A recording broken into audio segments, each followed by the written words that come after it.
Dimanche 11 février 2018, mesdames et messieurs, bonsoir, bienvenue à cette édition dominicale sur la télévision Labari. Ils étaient des centaines de milliers, une fois de plus, qui ont répondu à l'appel des organisations de la société civile nigérienne ce dimanche ici à Niamey, de la place Toumo à la place de la concertation. La population de Niamey était sortie massivement donc pour répondre à l'appel des initiateurs de cette manifestation pacifique contre la loi des finances 2018. Le temps fort de cette manifestation avec Adam Soumana et Aboubakar Souley.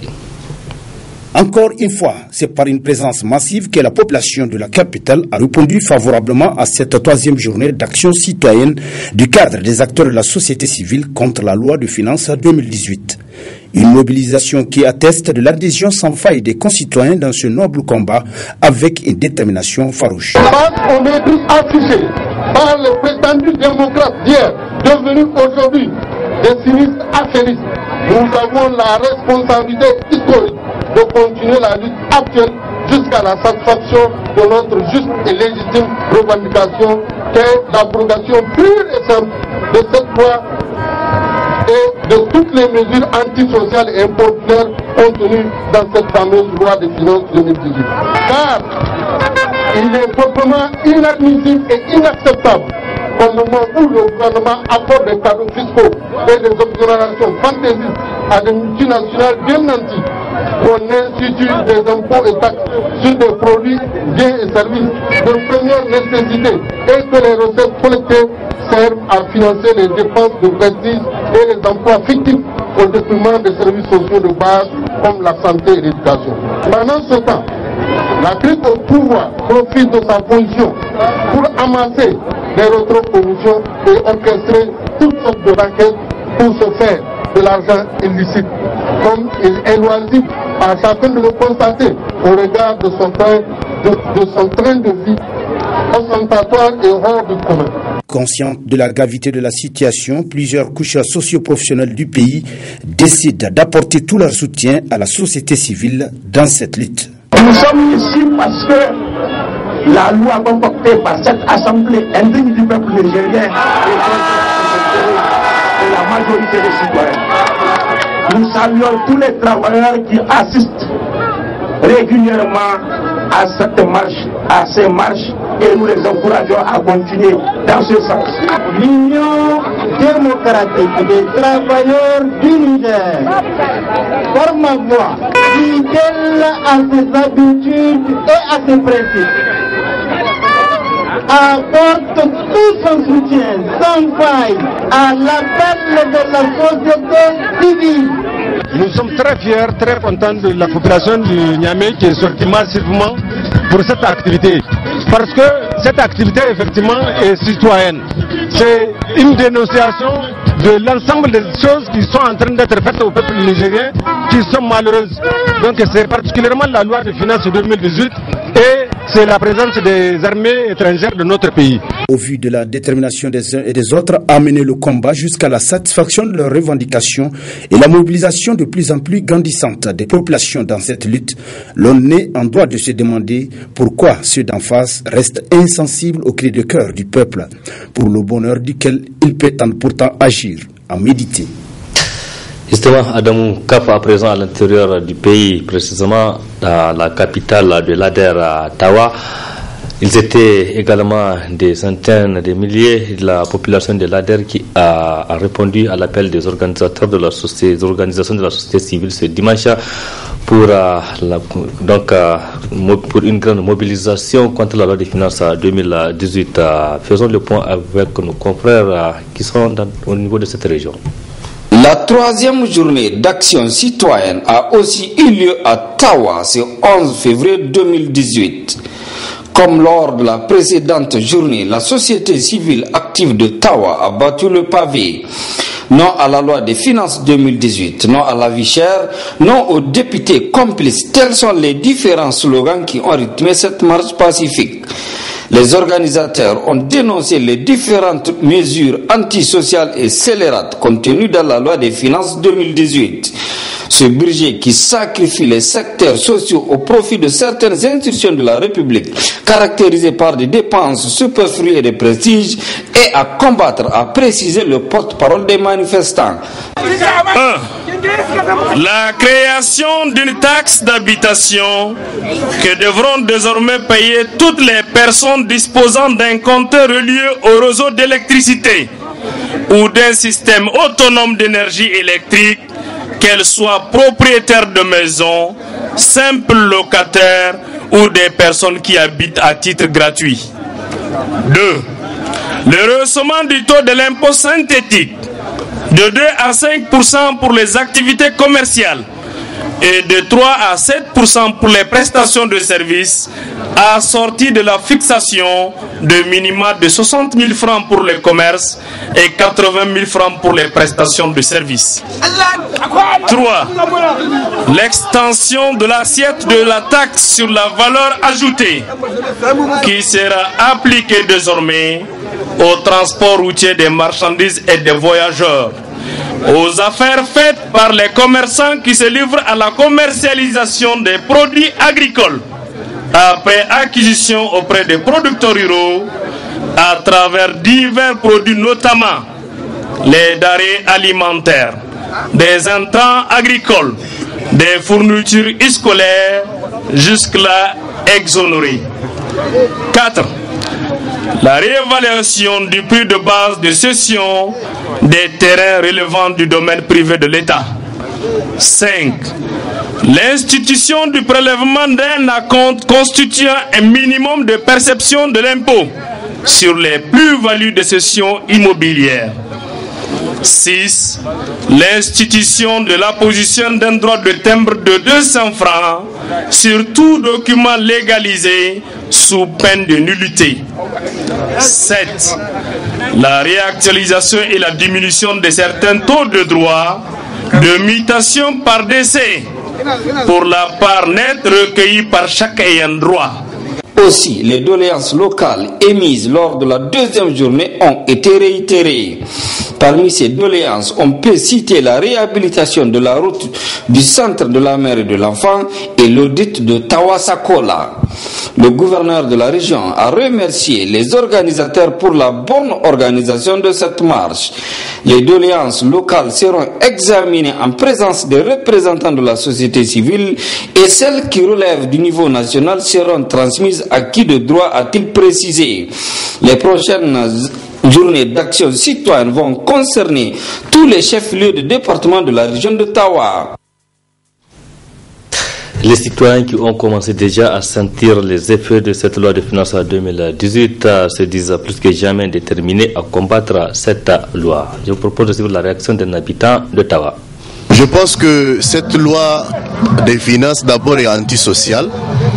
Et la combattre, comme je l'ai toujours dit, c'est un devoir moral. Parce qu'aujourd'hui, les autorités de ce pays n'ont aucun respect vis-à-vis du peuple. Parce qu'ils sont en train de se mettre en tête que comme si ils sont des tyrans. Et dans une république, on doit écouter le peuple. On ne peut pas vouloir à tout moment exploiter le paisible citoyen alors que des sociétés comme Areva, ils sont là beaucoup, au Niger, en train d'exploiter et d'escroquer le peuple, et ils sont en train de dormir tranquillement.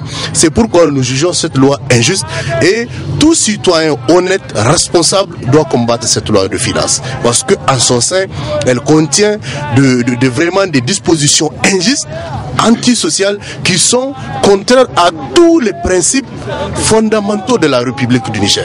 Évidemment, on est en train aujourd'hui déjà de constater ça.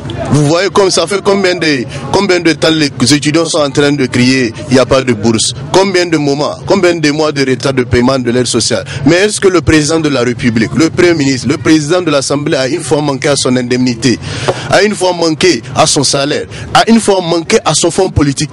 Mais pourtant, les gens doivent prioriser l'éducation. Et la preuve, aujourd'hui, tout ce qu'ils sont en train de faire, c'est pour eux-mêmes. Parce qu'ils ne se soucient pas du peuple. Aujourd'hui, c'est pourquoi nous envoyons un message fort à l'Assemblée nationale. Les députés nationaux ont trahi le peuple. Ils ont trahi le peuple. Et c'est qu'aujourd'hui, vous voyez, le gouverneur, comment il s'est exprimé devant les gens, ça veut dire qu'il n'a aucun respect envers la base.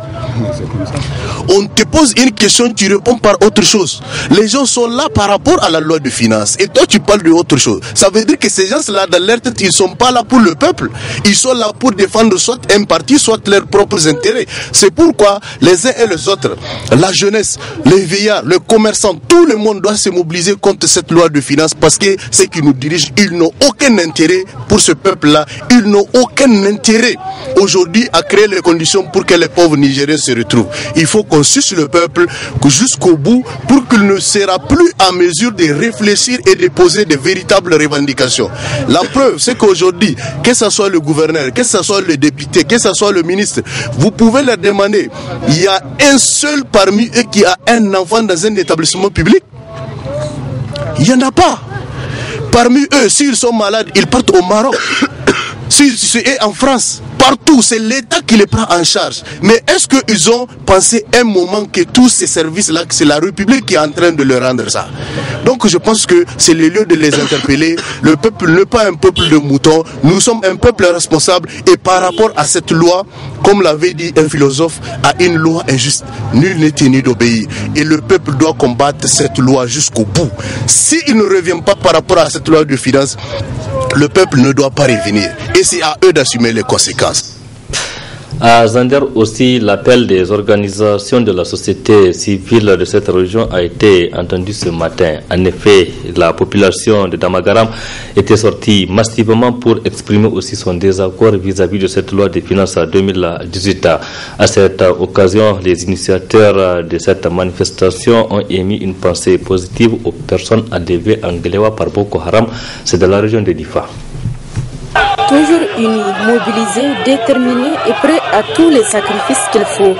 C'est dit la coalition des organisations de la société civile de Zander. Ils étaient nombreux ce matin à battre route et paver pacifiquement pour cette manifestation, la troisième du genre, pour protester contre les dérives autoritaires du gouvernement, la loi des finances 2018, l'installation des bases militaires pour ne citer que ceci. Les manifestants ont défilé suivant un trajet allant de la place des martyrs au gouvernorat de Zander où ils ont lu leur mémorandum à l'absence du gouverneur et encore moins de son représentant.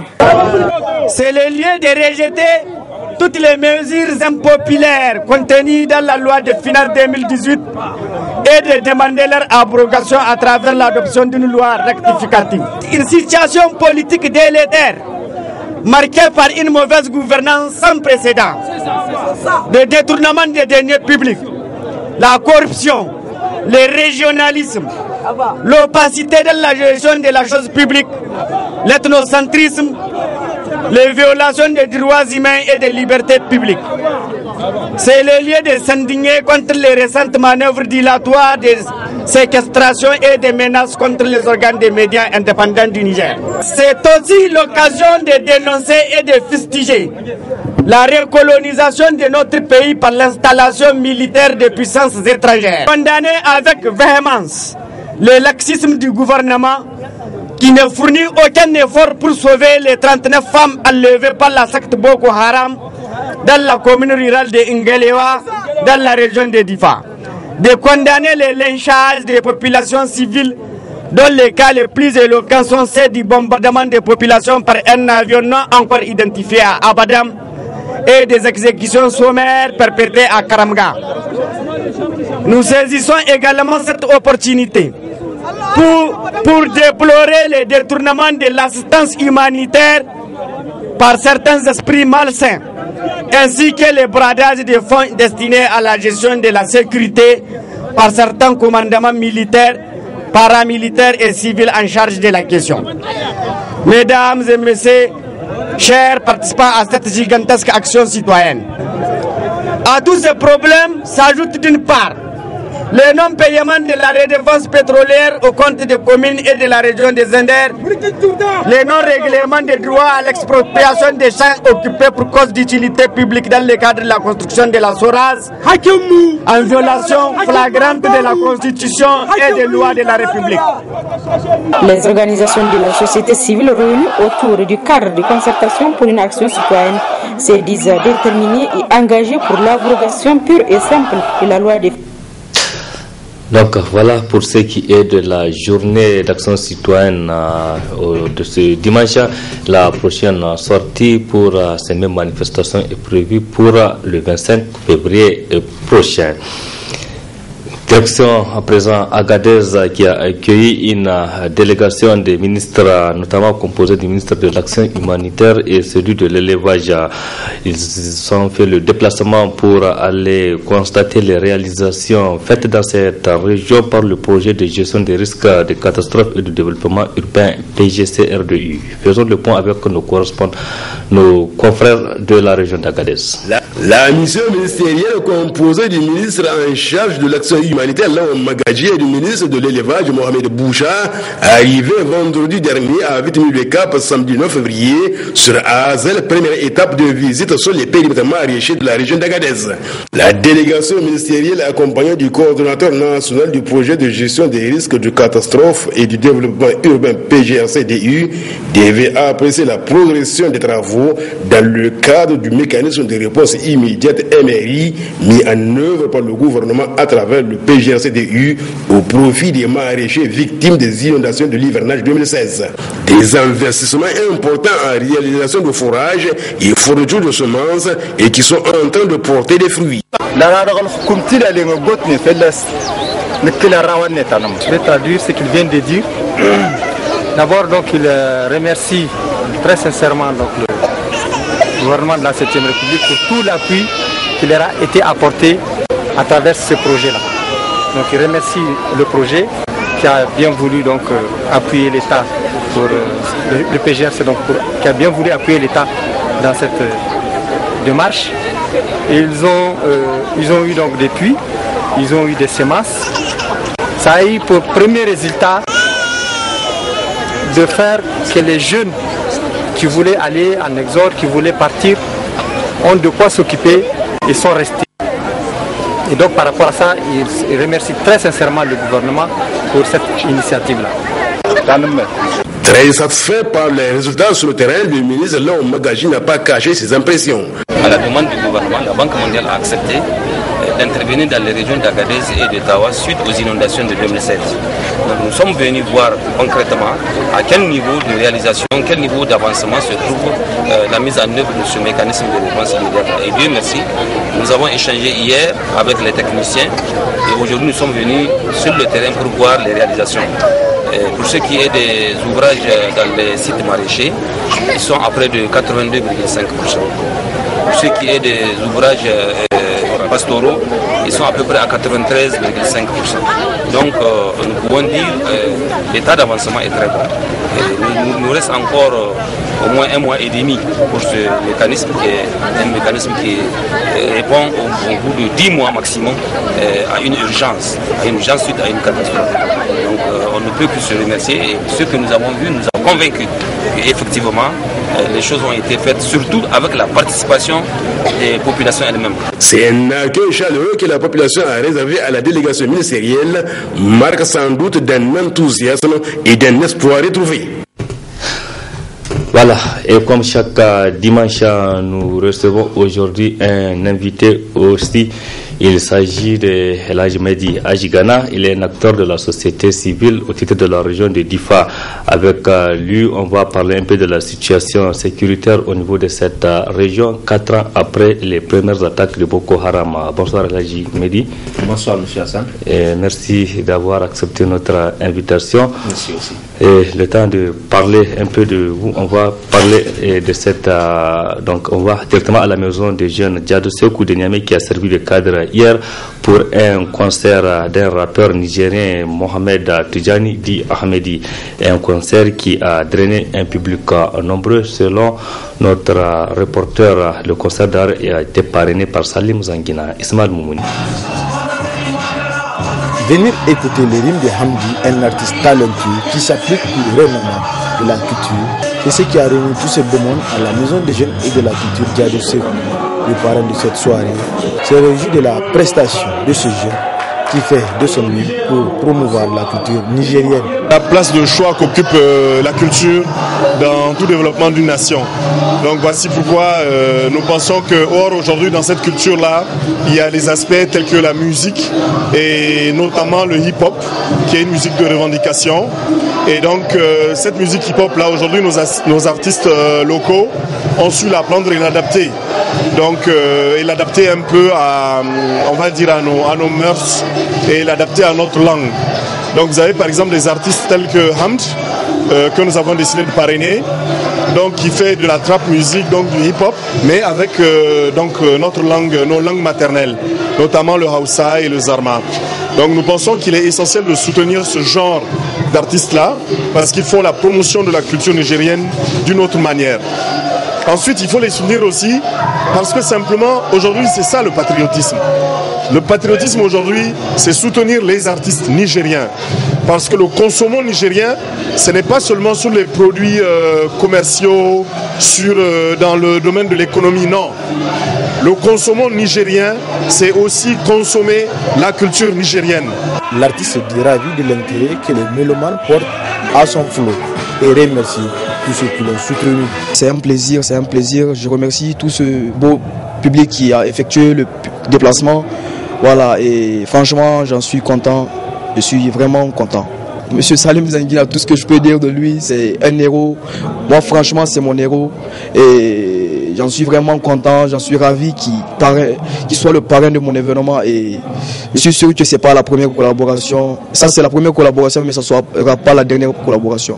Ça, déjà, c'est une preuve concrète qui démontre que la musique, ça peut faire grandir les choses, ça peut faire évoluer les choses. Donc, j'appelle vraiment ces gens-là à vouloir promouvoir, à vouloir aider cette culture parce que la musique fait partie des choses qui peuvent aider un continent, qui peuvent aider une nation. Donc, franchement, si ils aident la culture, ça peut y aller de l'avant. Le guichet fermé témoigne ainsi comment cet artiste est apprécié. C'est une ambiance riche en son qui a régné tout au long du concert qui a vu la participation d'une panoplie d'artistes. Voilà, nous en venons à notre invité, je l'ai annoncé tout à l'heure, il s'agit d'El Hadji Mehdi Ajigana, il est un acteur de la société civile au titre de la région de Difa. El Hadji, bonsoir. Bonsoir, monsieur Hassan. Et merci d'avoir accepté notre invitation. Merci. Nous allons parler avec vous de la situation sécuritaire dans la région de Difa 4 ans après. Et il faut se rappeler que c'était en février 2014 que les premières attaques ont débuté, notamment vers la date du 6 février. Et d'ici là, 4 ans après, qu'est-ce qu'il faut retenir globalement au titre de la région de Difa aujourd'hui? Bon. Merci M. Hassan d'avoir nous invités pour s'exprimer un peu de la situation de notre région.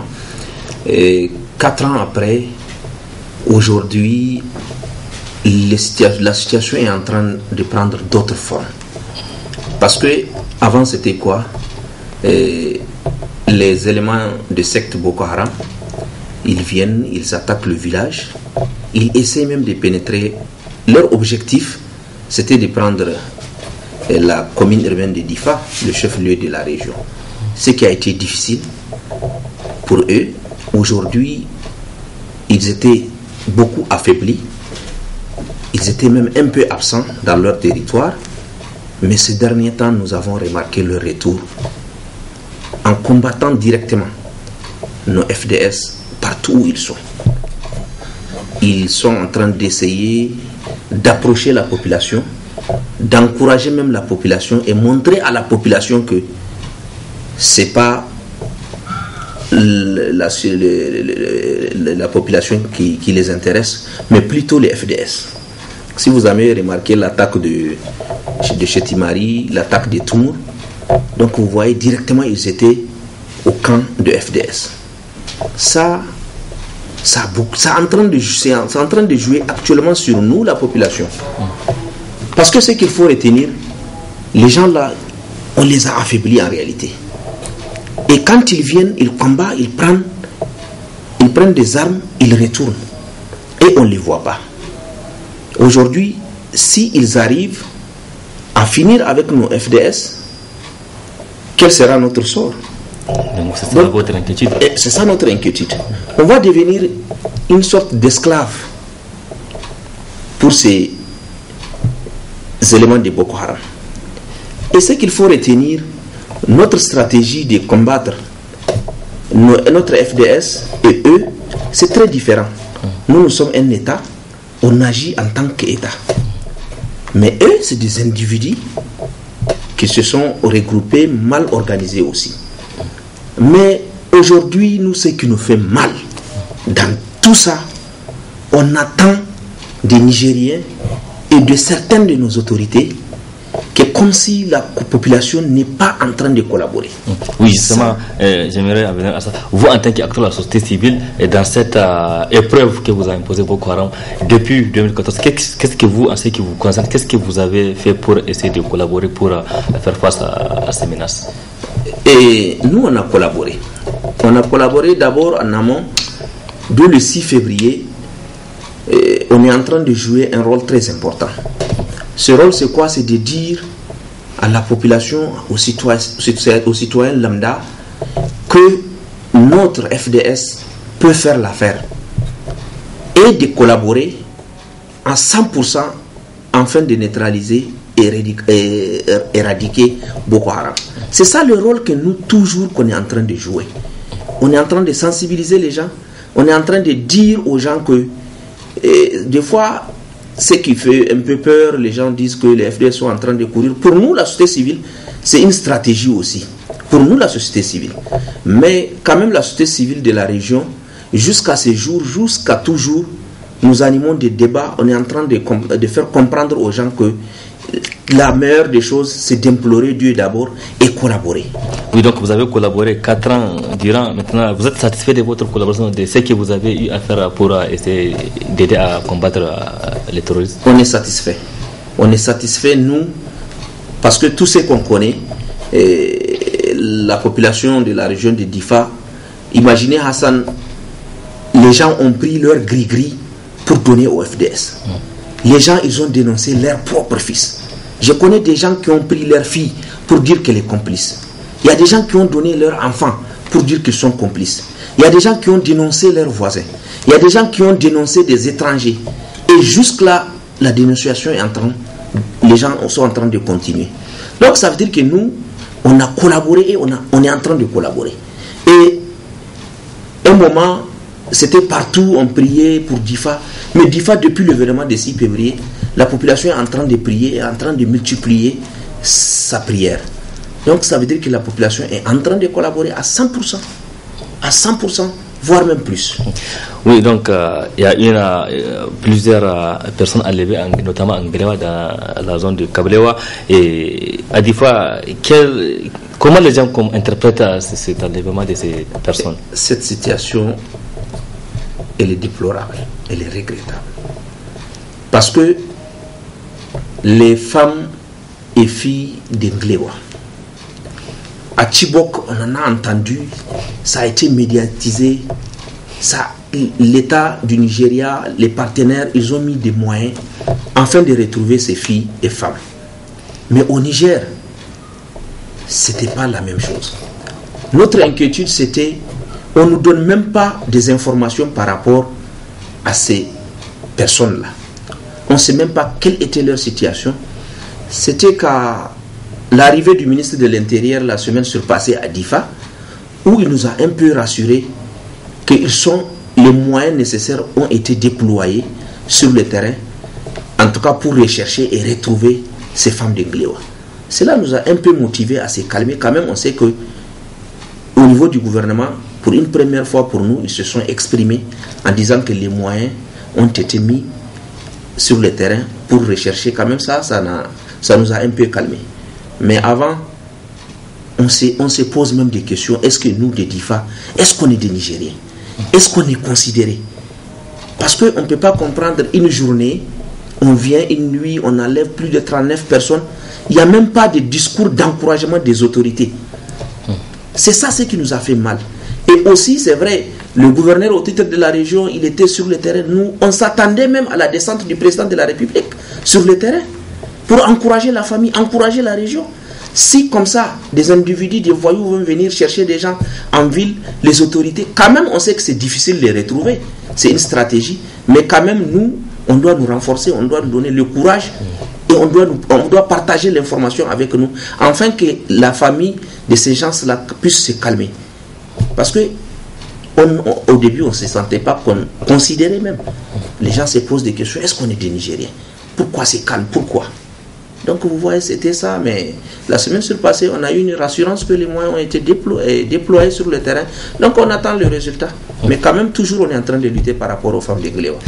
Oui, et cette affaire de Boko Haram a déstabilisé la région de Difa sur tous les plans, notamment le plan économique. Et aujourd'hui, comment se porte l'économie au niveau de la région de Difa? Les activités sont en train d'être démarrer? À l'instant, vous savez, d'abord, avant même l'événement de Boko Haram, la région de Difa était une région fragile. Avec les inondations, si vous vous rappelez, qui a fait déplacer beaucoup de villages au bord du goudron, les citoyens qui sont au bord du Komadougou. D'abord, on a enregistré beaucoup de pertes en termes de poivron, riz, oignons, etc. Donc, perte de plus de 10 milliards que l'État a estimé. Et après, c'est devenu encore la situation. Avant même la situation de Boko Haram, il y avait le chômage des jeunes. Si vous vous rappelez, où la jeunesse de la région s'est soulevée contre ce qui se passe sur le bloc d'Agadem, tant bien que c'est une activité temporaire. Et après, c'est venu encore la situation de Boko Haram. C'est vrai, Boko Haram, ça a commencé au Nigeria, c'est venu aujourd'hui à l'instant. Les jeunes qui font kabou-kabou, les jeunes qui vendent des pièces détachées, les jeunes producteurs de poivrons, parce qu'il faut noter que le gouvernement a arrêté un moment la culture du poivron. Là, c'est repris, mais ça a été repris. Oui, c'est repris, mais pas partout. En tout cas, il y a des zones qui ont été autorisées. Il y a aussi certaines zones de Bosso qui sont un peu une zone d'insécurité, qui jusqu'à ce jour-là, ils n'ont pas repris. Et maintenant, avec l'arrivée du ministre dont je vous parlais, le ministre d'État Bazoum, maintenant aussi, il y avait la fermeture de certains marchés ruraux qui ont été réouverts aussi. Donc nous pensons qu'à l'avenir, l'économie, les activités vont se reprendre, mais quand même à l'instant, à Difa, la situation elle est très critique. Elle est très critique, les gens sont au chômage. Vous remarquez que des petits vols, des vols même. Donc quand vous partez au niveau de la justice pour le jugement en prison, tous c'est des jeunes, par manque de quoi faire. Donc la région, elle a beaucoup souffert et on est en train de souffrir. Vous, en tant qu'acteur de la société civile autour de cette région, maintenant, quelle est votre principale préoccupation actuellement? Nous, en réalité, notre préoccupation, pour moi, c'est la question sécuritaire. Hassan, je vous assure, à l'instant, nous, on n'a pas l'esprit tranquille. On n'a pas l'esprit tranquille. Quand on attend des armes ou des attaques, on est frustré.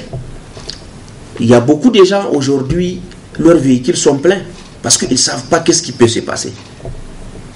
Donc ils sont prêts à quitter. Ils sont prêts à quitter, il y en a. Comme c'est que les gens ont vécu la dernière fois. Mais moi, personnellement, je n'ai aucune idée. Et personnellement, je n'ai aucune crainte que quelqu'un peut venir nous faire quitter des Difa. Au vu des moyens sécuritaires. Au vu des moyens sécuritaires. Et d'abord, moi, je préfère mourir à Difa que de quitter Difa, personnellement. Parce que c'est que je voudrais encore appeler à la population de Difa, aux gens là, quand ils entendent quelques coups, ils sont prêts à quitter Difa. Non, ça c'est de donner le courage à l'ennemi. Je pense que c'est à nous aussi d'aider nos FDS. Comment? En restant. Parce que le FDS ont besoin de notre soutien. Tant bien qu'aujourd'hui, il y a un problème aussi, Hassan, entre la population et le FDS, un problème de collaboration. Parce que certaines même FDS pensaient que toute la population, nous sommes tous Boko Haram. Oh, c'est pas ça. Ça, c'était un peu au début que c'est prononcé. Même maintenant, il y a des gens qui prononcent un peu, mais pas comme au début. Donc, je pense qu'on doit collaborer. Et collaborer, la première collaboration, c'est de rester. Même si on va mourir, c'est de rester là-bas. Laissons les militaires combattre. Le fait qu'on est sur place, ça les encourage. Quand je me rappelais, c'était les FDS du Niger qui ont repris Damasak pour une deuxième fois. Il n'y avait même pas les FDS du Tchad. C'était les FDS nigériens qui sont partis repris. Et le jour-là, nous qui étions à Difa, on criait. Les gens leur donnaient à manger, on leur donne tout. Ils étaient très contents, on les a motivés. Donc je pense que quand on est sur place, ça motive les FDS à combattre. Donc voilà un peu moi ce que je pense de la situation. Oui, des fois encore c'est une réunion sous état d'urgence et dans quelques heures maintenant là-bas les gens vont rester à la maison. À partir de 22h le coup de force c'est à partir de 22h 19h. Oui. Et en cas de besoin, en cas d'une urgence sanitaire dans la nuit, comment les gens se débrouillent là-bas? Je suis désolé, ça là, Hassan, à l'instant à Difa, c'est l'un des grands problèmes. D'abord, il y a moins d'ambulances. C'est quand tu connais un militaire aussi gradé peut-être, qu'il peut t'aider à évacuer ta famille une fois que tu as un problème sanitaire. On a enregistré beaucoup de cas de morts à la maison, l'accouchement à la maison. Il n'y a pas de numéro vert comme ça qu'on peut appeler à n'importe quel moment de la nuit? On dit qu'il y a des numéros verts. Quand même, en tant que société civile, nous, on est bien placés pour avoir ce numéro. Nous n'avons pas ce numéro. C'est quand tu as une relation avec une autorité ou avec un grand FDS, c'est en ce moment-là qu'on peut t'évacuer. Et si tu ne connais personne, tu es nouvellement arrivé là-bas, comment... Là, tu vas, comment on appelle ça, tu vas souffrir, tu vas récolter les pots cassés. Actuellement, ça se passe comme ça. Et Difa, c'est déjà même bien parce que c'est une grande ville. Peut-être les gens, à travers les voisins, à travers certaines relations politiques, les gens peuvent même... Des fois, les gens appellent les leaders de Niamey pour informer certaines FDS dans tel quartier, etc., pour aller évacuer les gens. Oui, c'est difficile. Oui, c'est difficile. Maintenant, vous, par rapport à ces points précis, quels sont vos souhaits? Moi, mon souhait, c'est quoi? C'est de voir au niveau du quartier, à travers les chefs du quartier, quand même, les gens ont le numéro de leur chef du quartier, ou certains leaders au niveau du quartier, leur donner les numéros qu'il faut, afin d'appeler les ambulances, ou placer des véhicules au niveau du quartier, ou certains leaders qui sont de bonne foi, s'ils sont volontaires, à toute fois qu'on les appelle qu'il y aura d'évacuation, qu'ils informent la police ou la gendarmerie, en tout cas les FDS les plus proches, qu'il y aura telle évacuation au niveau de tel quartier, sans pour autant leur tromper, à acheminer les patients au niveau des centres de santé. Moi, c'est ce que je suggère. Tant qu'on ne va pas faire ça, les frustrations sont énormes au niveau des Difa. Parce que je te dis une chose, les engrais 15-15 sont interdits. Aujourd'hui, nos FDS ne peuvent pas comparer le super simple et les 15-15. Sauf si c'est dans le sac. Dès qu'ils voient l'engrais, on doit les montrer. Qu'est-ce que c'est que 15-15? Qu'est-ce que c'est que super simple? Là, ils ne les connaissent pas. Dès qu'ils voient l'engrais, ils vont prendre la personne et on l'amène à Koutoukali. Sans pour autant vérifier quel est l'engrais qui a été autorisé et quel est l'engrais qui a été interdit. Donc, vous voulez dire qu'il faut faire un peu la sensibilisation? Oui, il faut faire un peu la sensibilisation, notamment nos FDS. Il faut leur montrer les différentes catégories des engrais qui sont interdits. Parce qu'il y a des gens qui n'ont pas, avec les cultures maraîchères, il y a des gens qui n'ont pas les moyens pour acheter un sac, ils achètent quelques tias. À cause deux tias, on va t'amener au niveau du commissariat. Donc, il faut quelqu'un, si tu n'as pas un leader qui va te défendre, tu t'appelles Boko Haram. Donc, vous voyez, c'est une situation très difficile aussi. Il y a un autre conflit qui est né tout au niveau de la région de Difa, notamment entre agriculteurs et éleveurs locaux. Et récemment, il y a eu quelque chose comme ça vers Kabylie. Et comment vous analysez ce conflit? Le conflit agriculteur et éleveur, à l'instant, c'est plus inquiétant. Plus que Boko Haram. Parce que ces éleveurs-là, ce sont des transhumants. On ne connaît même pas qui sont. Ils sont du côté Nigeria. Ils vont venir la nuit, manger dans le champ et voir la journée, quand ils remarquent quelqu'un qui l'a dépassé 16h, 17h au champ, ils vont les tirer, ils vont les fusiller. Et ils vont traverser les ravins pour aller vers le Nigeria. Et il n'y a plus de poursuites. Il n'y a pas de poursuites. Et aujourd'hui, à Difa, nous sommes à 150 km. Autour, les 150 km du frontière, ça c'est le Komadougou. Et pour faire le rond, techniquement selon le FDS, il nous faut 4800 hommes. Donc vous voyez, 4800 hommes pour couvrir les 150 mètres et faire le rond, c'est difficile. Nous avons en tout cas un problème sérieux par rapport à ça. Ce que moi j'ai eu la chance de participer avec certaines autorités, etc., à des réunions. Et la réunion, quand on voit, c'est des transhumants. Et d'autre côté, c'est pas au niveau du Komadougou seulement. Et côté nord aussi, il y a un conflit entre les Arabes éleveurs et les Toubous éleveurs. Ça aussi, c'est un autre problème au niveau de la région. cette situation à l'instant, il y a le comité de veille de la région, il y a la population qui sont en train de mener des enquêtes et voir ces transhumants-là, ils sont où? Nous avons recommandé aux autorités régionales de collaborer avec le Nigeria. Et tout ce qui se passe au bord de la Koumadougou, c'est l'absence de FDS nigérien. Nous, ce n'est pas pour flatter le Niger, ce n'est pas pour flatter le FDS ni le gouvernement. Quand vous prenez un peu, en tout cas, les grands postes qui sont avant ont été renforcés. Et certains ont été créés. Juste, ils sont à la frontière. Mais quand vous prenez au Nigeria, c'est le vide. Les FDS sont au niveau de Damasak, uniquement dans la ville de Damasak. Vous parcourez les vingtaines de kilos entre Damasak et Difa, c'est vide. Les bandits armés, les petits voyous, les Boko Haram, tous font leur carnage là-bas et ils vont aller se reposer là-bas. L'absence du FDS nigérien. Donc vous voyez, nous avons recommandé au ministre de l'État même de voir avec le Nigeria.